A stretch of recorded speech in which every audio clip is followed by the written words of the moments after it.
ওই শোনো। আমায় ডাকছো? আরে হ্যাঁ হ্যাঁ, তোমাকেই ডাকছি। বলো, কি বলছো? আরে টাকাটা বাকি করে গেলে কবে দিয়ে যাবো বললে, দিয়ে যাওয়ার পাত্তা নাই, আর এই দিক দিয়ে চলে যাচ্ছ কিছু না বলে। টাকা পাও গো তুমি আমার কাছে? 550 টাকা পাই আমি তোমার কাছে।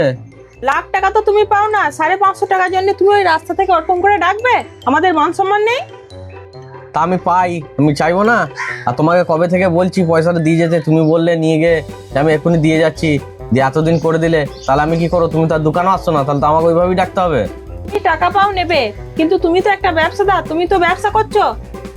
হ্যাঁ ব্যবসা তো করছি, ব্যবসা করছি বলেই তো তোমাকে আমি পয়সাটা চাইলাম। আমাকে জিনিস আনতে হবে না? ওই রকম ধারা তোমার মধ্যে 4-5 জনা যদি বাকি করে চলে যায়, তাহলে আমি জিনিসটা আনবো কি দিয়ে? তাহলে তো ঘর থেকে আবার পয়সা ভেঙে আমাকে মাল তুলতে হবে দোকানে।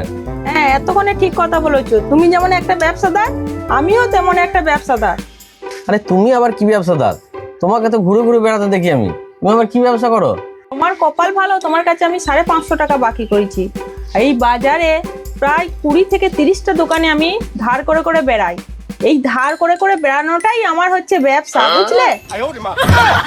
কি ধার করা তোমার ব্যবসা? এই কিরকম ব্যবসা গো?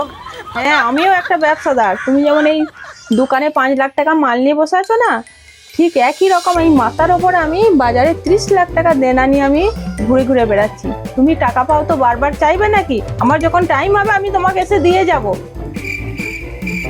তাই বলছি, আমার ব্যবসাটা না আমাকে শান্তিতে করতে দাও, বারবার ওরকম পেছু রেখো না। আমার যখন টাইম হবে ঠিক এসে আমি দিয়ে যাবো। ধার করেছি, ধার চাইছি, আবার বড় বড় কথা শোনাচ্ছে। ওর ব্যবসাদার, হ্যাঁ ব্যবসাদারদের পয়সা নিয়ে ঘুরে ঘুরে বেড়াচ্ছে, আবার ও বলছে কি ব্যবসাদার কি জানি বাবা।